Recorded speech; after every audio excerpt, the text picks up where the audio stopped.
Welcome to Bear Necessities, the official Coventry Bears podcast. We can be found at coventrybears.com or wherever you get your podcasts. And it is a pleasure to have you back with us once again. My name is Dave Musson. I'm one of your co-hosts. And joining me as ever is my co-pilot and former Bears fullback, Craig Cathcart. Craig, how you doing? I'm good overall. Obviously disappointed with the result at the weekend, but I'm good. I'm looking forward to getting out in the sunshine next weekend for a big game against Workington. Yeah, of course. And we're entering that weird phase on the season where everybody probably assumed it was a misprint on the fixture list, but no, this weekend is the first of 4 consecutive home games for the Bears. So we will touch on that a bit later. And as you'll hear in one of our post-match interviews, your support is very much needed. It really does make a difference. So if you are able to come down this weekend, and even better, the following 3, do make sure you pick up your tickets and come and back the Bears. So in this show, we are going to spend a little bit of time talking about Sunday's disappointing 36-12 defeat away to the North Wales Crusaders. And we will hear from head coach Rich Squires and player coach Dave Scott.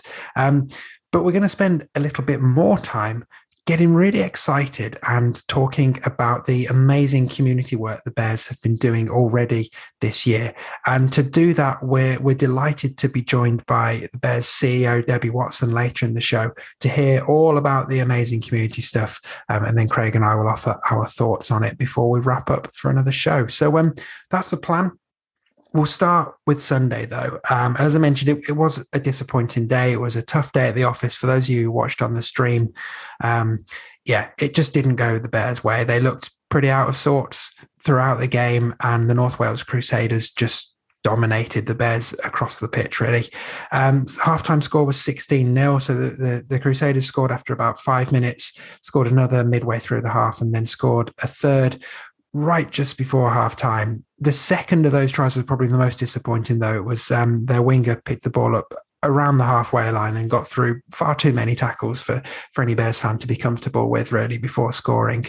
And Crusaders picked up where they left off after the break. They scored again to make it 22-0. Now, at that point, Bears did rally briefly, and Dave Scott managed to wriggle over for a try somehow, despite having seen 2 or 3 defenders clinging onto him, all parts of his body. He managed to get across and touch down. Dan Coates converted, so that made it 22-6. But then Crusaders scored again to extend their lead. The Bears did bag one more try in the final quarter, Sam Bowering touching down for another converted score. But Crusaders did get another one right on the hooter to make it that final score of 36-12. Like I say, a tough day at the office, a disappointing day at the office.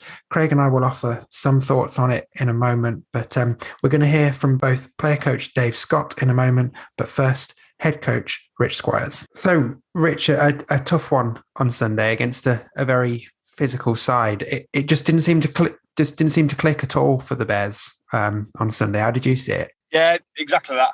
We just couldn't seem to get out of any kind of gear.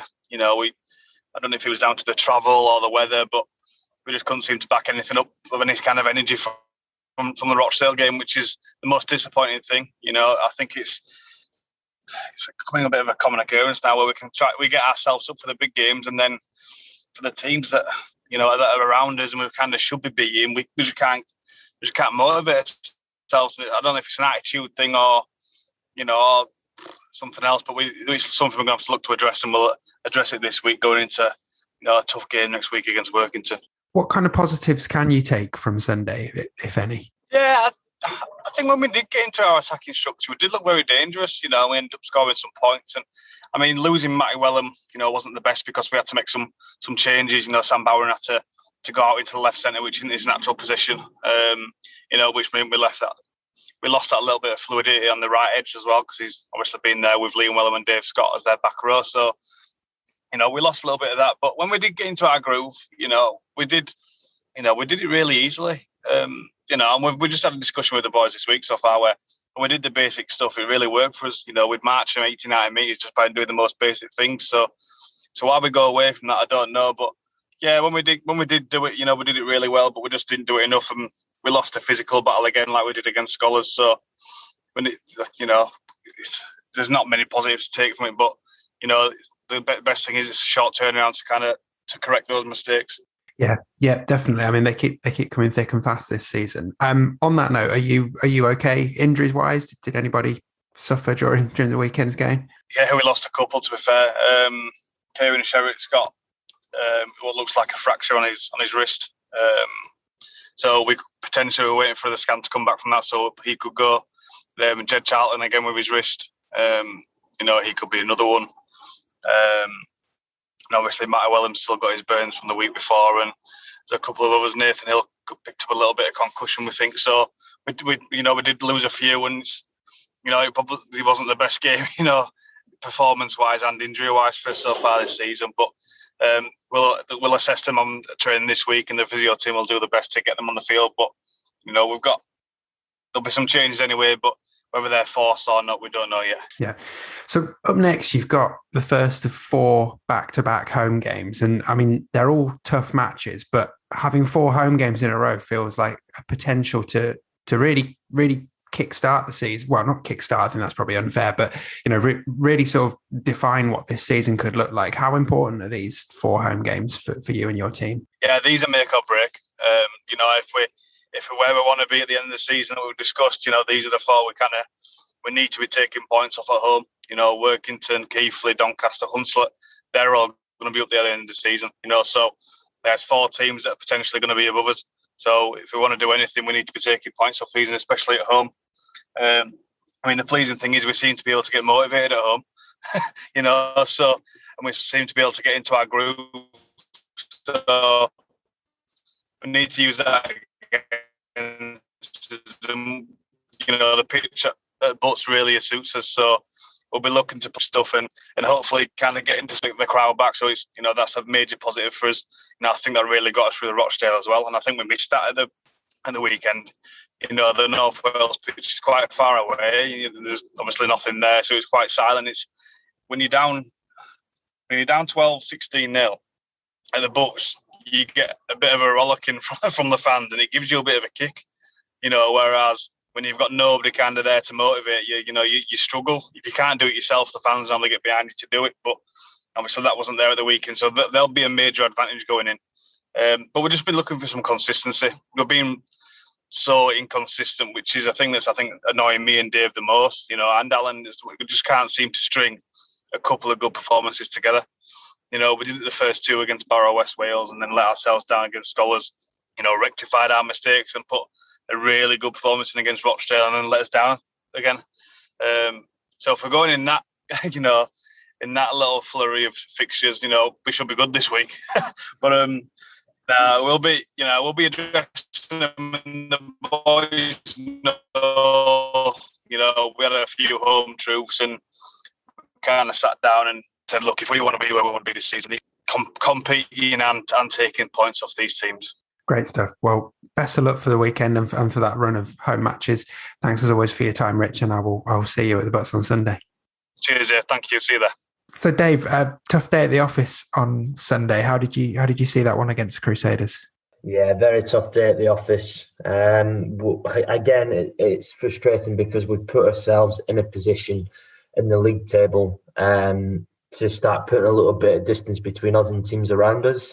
And unfortunately, we just weren't at the races for whatever reason. I'm struggling to put my finger on it. I've watched the game back twice now, and it's just frustrating to watch. And it seems to be that every time we start to get a little bit of a roll on, or we start to gather a little bit of momentum, we cough up the ball with a cheap error, or any time that we kind of have Crusaders pinned in their own half, we just give away a cheap penalty and just gift them field position. So I think the most frustrating part of it was that I don't feel as though we did anything to challenge them to win the game.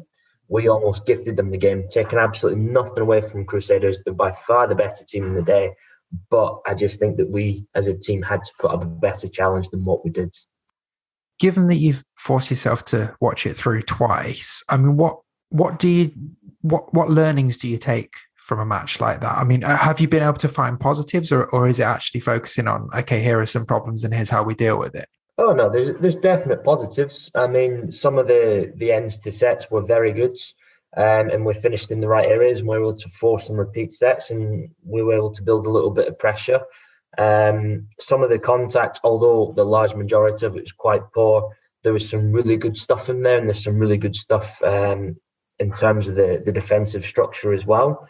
Attacking wise, we could probably do with looking at it, tidying some of that stuff up, although we were moving them around at points, but it just seemed to be errors at key moments, or poor finishes to sets at key moments, or penalties at key moments in the game. So, I mean, there's a lot of negatives in there, and it's very easy to point the finger and be doom and gloom about it all. But when you sit back and watch it, it's nothing that can't be fixed. And it's those little individual errors or those little individual penalties, and those are things that we can work on. It's not a massive problem. It's not as though I'm looking at it and thinking, oh my goodness, we've got some structural issues in terms of our attack, some structural issues in terms of our defence. It's not that at all. It just comes down to the basic catching the ball and basics of, giving away silly penalties at the wrong times. So just a little bit more smartness is what's needed, I think. From your point of view, another try that brings you as our joint top try scorer this season. Are you enjoying being among the points? I mean, it's always nice to get over the whitewash, but I'd trade all those 4 tries any day for the win yesterday. So it's nice to get over the whitewash, like I said, but it's not the most important thing for me. The most important thing is the team performing and the team picking up results. Unfortunately, we weren't able to do that yesterday, but moving forward, we need to find a way to find that level of consistency. We can't be up one week playing our best rugby, and then down the next week playing possibly some of our worst rugby. So we need to find a level of consistency. Otherwise, it's going to be a very difficult task for us to reach the playoffs this season. The games are coming thick and fast, and I guess just to round off this interview, we're going into a stretch of 4 back-to-back home games now, and despite the weekend's result, looking at the table, there's 3 teams at the top, and then there's, I think, 6 or 7 teams who are all on the same record. So there's still massive opportunity to get in those playoff spots. How important are these 4 home games coming up for the Bears in terms of, I guess, defining the course of this season, given that it's such a short, sharp season as well? Yeah, they're really important. Any home game is really important. We've already slipped up twice at home, and we can't let that happen again. We need to make sure that in these next 4 games we're picking up points, because it's always easier to win at home than it is to win away from home. So, yeah, it's going to be absolutely crucial in terms of defining our season. So it's a big 4 weeks that's coming forward, and it's some tough opposition that we're up against. So we really need to fix up the things that we've been doing wrong, and we need to make sure that we put our best foot forward and bring a A game. Otherwise, we could be in a little bit of trouble. But as you said, it's a bit of a strange league this season. It's short, and everybody seems to be beating everyone. So that's kind of worked in our favour and kept us in the mix. So we just need to make sure that we recognise the position that we're in, and we realise that it's still possible to achieve something special this season as a group, and we can't be too doom and gloom about it. The great thing about the game is that we can put this behind us this week, and we can look forward to next week to try and right those wrongs. Great stuff. Well, good luck going into that run of home games, Dave, and thanks as ever for giving up your time to join us on the podcast, and we'll see you at the Butts on Sunday. No worries, Dave. A pleasure as always, and I look forward to seeing you on Sunday. So thanks to both Dave and Rich before him for offering their thoughts post-match from a tough game on Sunday. And Craig, I mean, the result and the performance were obviously not ideal, and I don't plan on spending too much time getting too doom and gloom about it, because there's not really much point. It's been done, and from the sounds of what the coaches are saying, that they've already identified what they need to work on, and they have been able to take some positives from it. I mean, from my point of view, we just never looked likely to win pretty much from the kickoff. There's just something that wasn't there for the Bears on Sunday, and it was a tough day. How did you see it? Yeah, so I think, I mean, this is a condensed season, isn't it? You're playing week in, week out, and normally probably by this stage there would have been a week off somewhere, or even like last season, I think there was a 2-week gap after about 3 games. So they would have had a break normally. They did just look flat, but I think it's one of those where you can possibly dig in and get a performance out of somewhere if you're still in the game. But when you're not really in the game, then it's very, very difficult. And to be honest, Crusaders were excellent, I thought. Really, really good. Their pack mixed it. Their backs have always been good, particularly their back three have always been very, very good. So they played really, really well. I think the first 20 was a bit of a disaster. It was there was lots of errors on behalf of the Bears. Gifted them possession quite a lot, but the second 20 was good, and actually we put them under a lot of pressure. Could have potentially scored 1, maybe 2 tries, and then we conceded just before half time, which I think killed the game by that stage. Although it was only 16 points, and that that's doable. You can come back in that sort of scenario, but had we gone in 12-6 or even 12-10 down at half time, then I think the lads would have been would have given it a really good go in the second half. But it didn't really. Although we had lots of possession and we put them under lots of pressure in the second half, they just looked more clinical when they had the ball, when they got near the line. Bears definitely threatened quite a lot, didn't we? But just couldn't do it. There was just that missing spark that was there the week before against Rochdale. And maybe it was tiredness. Sometimes you just can't, put your finger on why it was, but they just never really got going. And as I said, Crusaders were massively up for the game, and they took full advantage. The other thing as well is that the Bears made silly mistakes or give away silly penalties at exactly the wrong time. So just when you're getting field position, dropping the ball, giving it away, dropping the ball near your own line, that just gifts the ball back to the opposition, and they took full advantage pretty much every time that happened. But saying that, I think it was as much about the expectation. Certainly, I had an expectation if we could play like we did against Rochdale, then we'd give them a good game and probably come away with the win. But it just wasn't meant to be, and I think that's where a lot of the disappointment comes from. If you look through that, there was some good patches of play. Certainly, the pack drove the ball forward quite well at times. Peter Ryan, I thought, played really well.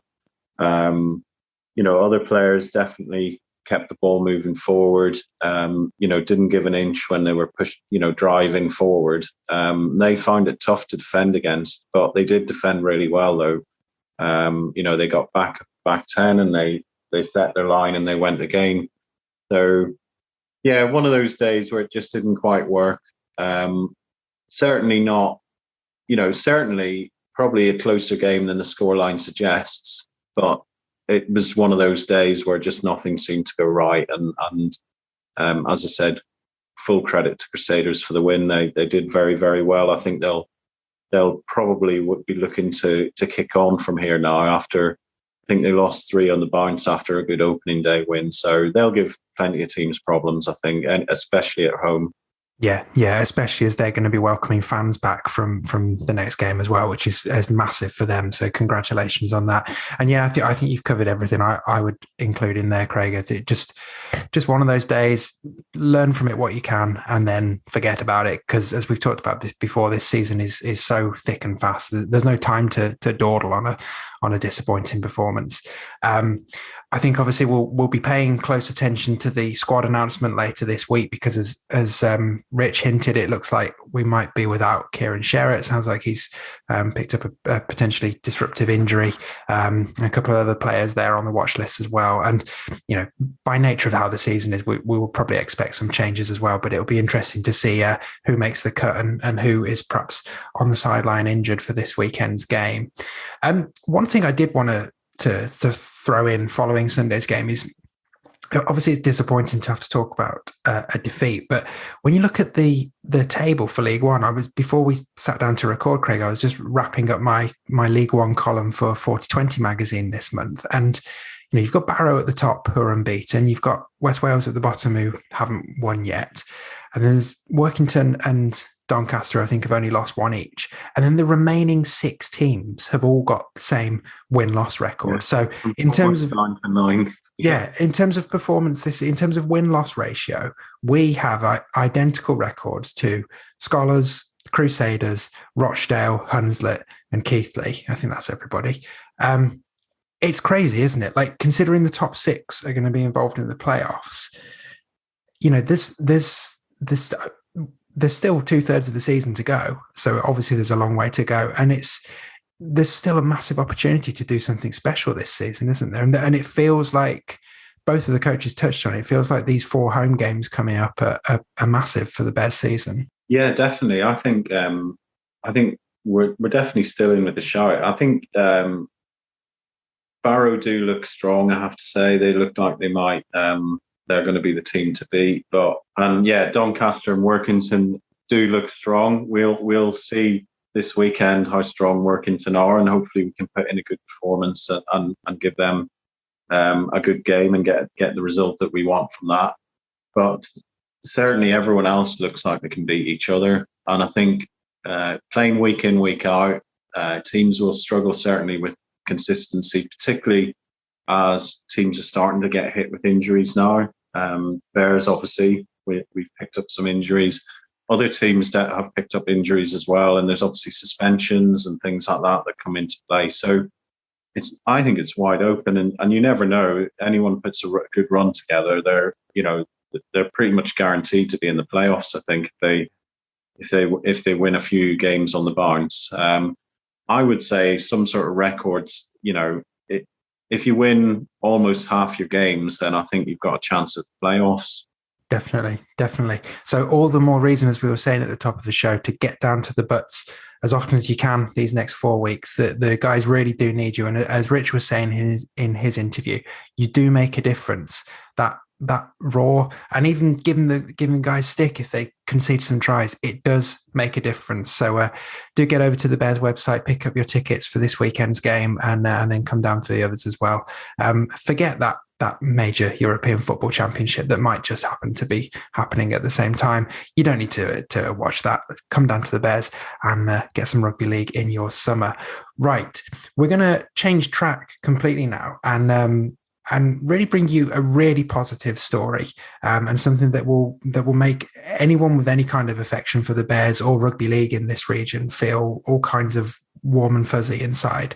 So the Bears community work has got up and running this year and has been doing some quite incredible things. Literally hundreds of people are playing rugby league across Coventry, Warwickshire and the Midlands.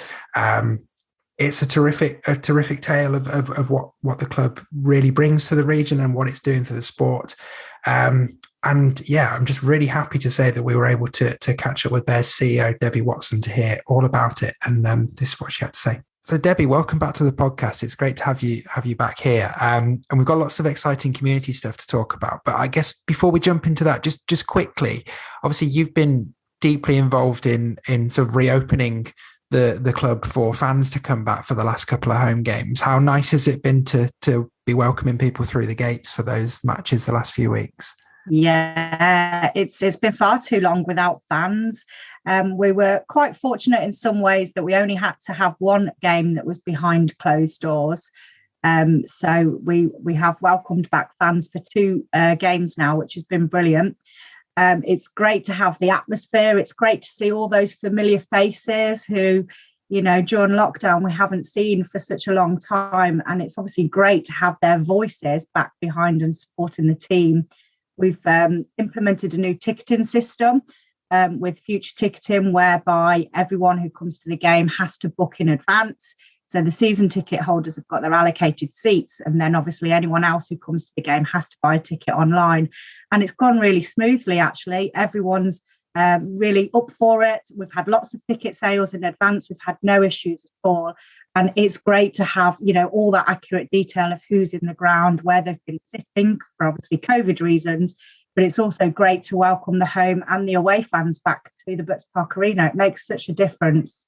Yeah, definitely. And I think a lot of credit has to go to you and the rest of the club for getting that process in place and making it such a smooth experience. It's been, it has been really well done. And I know everyone's just been really excited to get back, and it feels as normal as it can do. So thank you for all your efforts on that. But we're here to talk community stuff mainly, because obviously it's been a busy time of year. The season has started for the men's first team, but there's been lots of good stuff going on in schools and with new satellite clubs and things, and it just felt like a good opportunity to chat about that, because we've got the stuff happening throughout June as well. So I guess let's start with the schools program. I know Alan and Kieran Sherratt have been quite busy introducing the greatest game to lots of school kids in the area. So just talk to us a little bit about what's gone on there first. Yeah, they have. So we started our schools program just at the beginning of this term, sort of Easter. I put out a call via the school games officers to say, would any schools like some rugby league coaching? And I'm absolutely delighted to say that, loads of schools got on board. Really wanted the rugby league coaching to take place within their school. So as you say, I put Alan and Kieran Sherratt in charge of it, and they were literally in schools every morning, every afternoon, some after school clubs as well. So they've delivered PE lessons in school curriculum time to over 900 children alone just in Coventry within the last 4 or 5 weeks. And yeah, so they've for many of those children, they may not have even heard of rugby league before, but certainly wouldn't have had the opportunity to play it. So they've gone into the schools and delivered it with at least 2, sometimes 3 or 4 PE lessons over a period of weeks within the schools. And then obviously talk to them about the exit route, which is to come to our new satellite clubs. And again, the transition has been absolutely fantastic. We've had loads of kids coming to our new satellite clubs going, hi, my name's so-and-so and I'm from such and such school. I know Kieran, I know Alan. So it's lovely to see them coming along with their parents and enjoying rugby league as their new sport for the summer.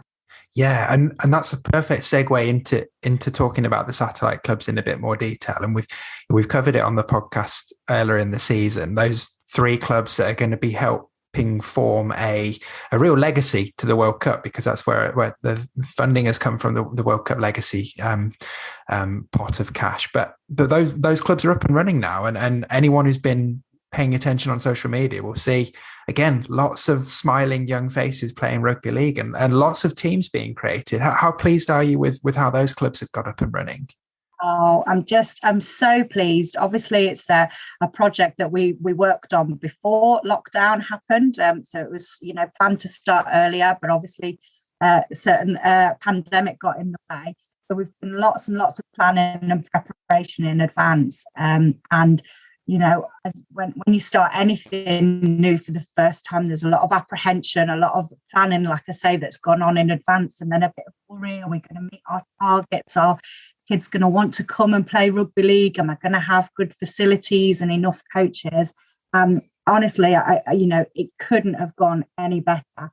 It's been largely help from the school programme, and then obviously some of our players and fans and Try Tag Rugby players as well have brought their kids along.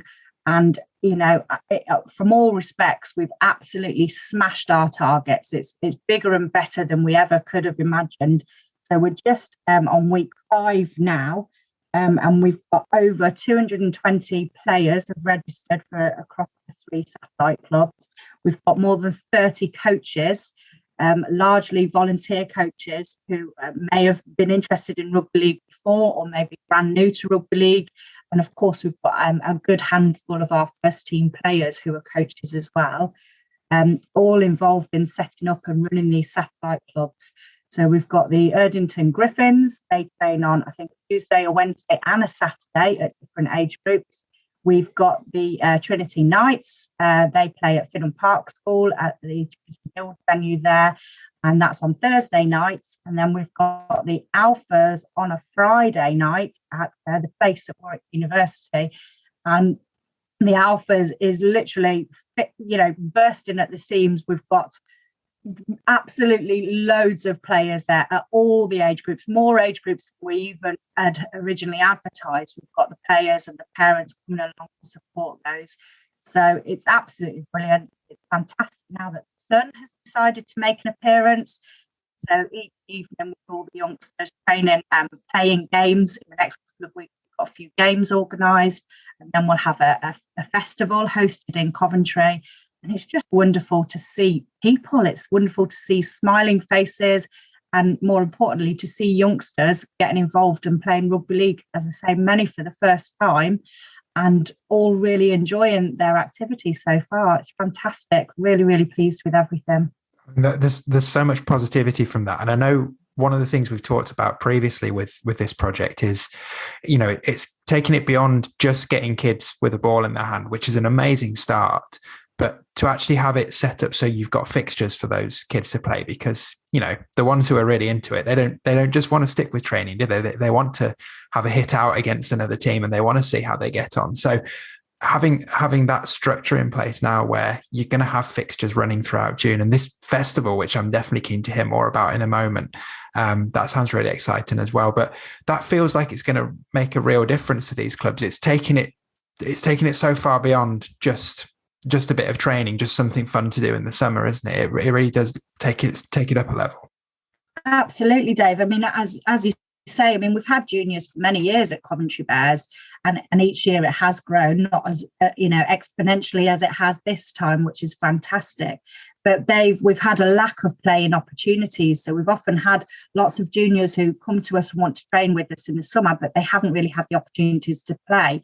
So that's the idea behind this project. It's where we bid for the funding from the Rugby League World Cup. The legacy funding was to sort of manufacture our own opposition. So that's what we've done. We've created these 3 new clubs. We've manufactured the opportunities for them to play against each other. And next Friday will be that first opportunity. So I'm really excited to see that. We've got all the brand new kit and equipment, the new players, the new coaches and volunteers. So it'll be great to actually see them playing a fixture against each other. And then wider to that, across the Midlands, the word is getting out that Coventry have actually got these 3 new satellite clubs, and that there's lots of juniors playing there. And I'm getting contacted by the Midlands club saying, well, can we come and play against you? We've got kids at this age group, etc. And that's why we're in the fortunate position that we are going to be the first junior festival in the Midlands. So the first out of lockdown and the first for the 2021 season. So that's really exciting. All arrangements are still in progress for that, but it will be taking place on the 27th of June. So in just a few weeks' time. And we're hoping to welcome up to 500 juniors registered across the Midlands to our Coventry venue to have even more opportunities for them to play games against each other.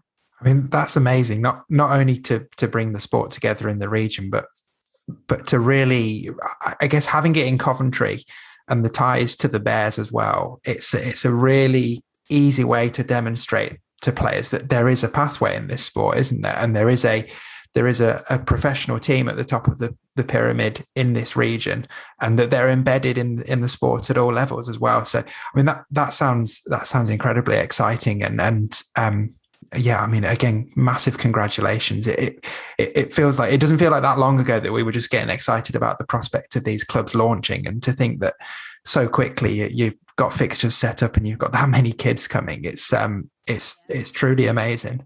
And it's not just kids as well, Dave. We've obviously got our Try Tag Rugby sort of branch of our business as well. That's related to Coventry Bears, and we've got nearly 400 adults who play every single week across Coventry and Warwickshire. So we've got our Coventry League, and we've got one in Leamington Spa, and then recently just started one in Stratford-upon-Avon. So we literally have got, as you say, right down from the very top of the professional League One club, right down to the social aspect for adults to play Try Tag Rugby on a weekly basis in a league structure.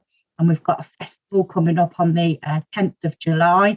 It's going to be in Leamington, based on that, where we're going to offer a festival format for teams, Try Tag Rugby teams from across the country, to come to Leamington Spa to play throughout the day, where there'll be lots of prizes and opportunities and a big social event afterwards. And then right down to our juniors and our in-school activities. We really have got something for everyone, which is, I suppose it's one of the things that we've always tried to work on at Coventry Bears, is being inclusive and having an opportunity for everybody. It's not just about the professional team, it's about being embedded in our local community. And we have always done that. And I'm just, as I say, just really delighted that everything seems to be going well. Post-lockdown, lots of people wanting to get fit, lots of people wanting to socialise, whether it's kids or adults. And I'm, really glad to say that we've got opportunities for everyone, and it's all grown really well for us. Yeah, it's amazing. And who knows? I mean, those first fixtures that are going to be happening, a couple of days after this podcast goes out, who knows, in 10 years' time, we could look back at the lineups for those fixture lists, and there could be a couple of Bears regulars in those teams, and that would be absolutely incredible as well. Wonderful, wouldn't it? Yeah. If anybody listening to this has perhaps missed earlier news about it, or is just thinking that sounds fantastic, I'd love to be involved either on the Try Tag side or the volunteering side, or for their kids, what action can they take at this point? Yeah, of course. So as I say, there's always opportunities. So all the information about the juniors is on the Coventry Bears website. If you click on the page that's called Juniors, all the information about how you can register your child to play and where the 3 satellite clubs are based, when they train, that's all on there. And obviously our Try Tag Rugby is on our Try Tag Rugby website. So again, if you Google Try Tag Rugby, you'll find Coventry and Warwickshire Try Tag Rugby on there. And we've got leagues that start in just about another 4 weeks' time. And we have some free taster sessions. So anyone can come along. It's for adults over the age of 16 can come along and try out for free. See if it is a sport that they want to get involved with, and join a team or form their own team and become a part of it. So, yeah, I mean, as with most things, I think all the information is online now. But of course, people can contact myself or Alan directly about any of those things if they want to get involved. Perfect. And of course, there's a run of 4 home games for the first team coming up as well. So it's exciting, isn't it? Get your tickets, come along to those, see it at the top level for the Midlands, and then get involved further down. Debbie, it's so great to chat to you and so great to talk so much positivity as well. Best of luck for the fixtures, and we'll perhaps check in again at the end of the month and see how the festival went on, and see if there are any reports of, I don't know, the next Hayden Freeman or the next Kieran Sherratt running around on those fields. And we can continue to get excited about it as we build towards the World Cup. But thank you so much for joining us. It's been a pleasure having you. Great stuff. Thank you, Dave. So Craig, I mean, that is a terrific interview. And just picking out some of those numbers, I mean, Debbie said it herself, bigger and better than she ever imagined. And if we just pick out some of those numbers, 900 kids across Coventry who've had PE lessons from Alan and Kieran playing rugby league. That's just since Easter. More than 220 players registered for the satellite clubs, more than 30 coaches, a lot of them volunteers for those satellite clubs. Assuming restrictions allow it, a festival for juniors at the end of the month for 500 kids who are playing rugby league in the Midlands. And then you've got 400 adults playing Try Tag every single week. I mean, it's just fantastic, isn't it? Yeah. I mean, the junior stuff this year has been phenomenal after sort of running out of momentum a little bit last year due to COVID. I mean, we've always had a good turnout for the juniors, but I think the main difference this year is the organisation. First of all, the reaching out to schools and doing work with them. Secondly, setting up satellite clubs and getting players registered with them. It gives those kids an opportunity to play regular rugby, and the turnout has been phenomenal, even better than expected for those. And also, I mean, tag rugby has taken off massively. When I think you came along in the first season that we started, I think there was 4 to 6 teams. There was maybe 30 or 40 people playing. Now 400 people. And, I went up to the Coventry League is in War Memorial Park. Walking up to that yesterday, seeing 3 pitches full of people playing rugby. hearing rugby league shouts, last tackle, play your sets, all that sort of stuff, and watching people roll the ball back and playing. It's just fantastic and, brilliant to be involved in as well for someone like me who, let's face it, there's no chance of me playing contact anymore. It's just brilliant. It's a great opportunity, and it's great that the club is involved in that too. And, it's all coming together nicely. And there's a real opportunity here to lay a real big footprint down in Coventry, Warwickshire, and the rest of the Midlands. We're only talking now about what the Bears are doing. There's other clubs across the Midlands all doing this too. So it's there's a real opportunity here. After the Midlands was a real growth area quite a few years ago, and then took probably a couple of backward steps. The Midlands Academy went, but since then things are really developing again in the Midlands, and it's really good news. Yeah, absolutely. And we've seen that it can work. I mean, the Bears record try scorer Hayden Freeman, he is a product of coming through that system. We've seen other players who have played for the Bears and gone on to climb up the ladder, and just positioning the Bears at the top of that pyramid for Midlands Rugby League and showcasing that there really is a pathway. I mean, I think I mentioned it in the interview with Debbie, but if we're still doing this podcast in 10 years' time, we might be talking about players who started playing rugby league this summer and have been part of the satellite clubs and have taken part in this festival, this first ever Midlands festival. I think it's such credit to everyone involved in it, and it really does show that there is an appetite for the sport in an area of the country that isn't anywhere near the M62, isn't there? It's so refreshing, and so I don't know. It feels like on the pitch this season the team are making real progress, and there's a solid squad there, and there's lots of exciting things happening. But in the community as well, it's being backed up, and it's just exciting to be involved with the Bears this year, isn't it? I mean, I can tell you that kids in particular love playing rugby league. There's less about it plays to their strengths.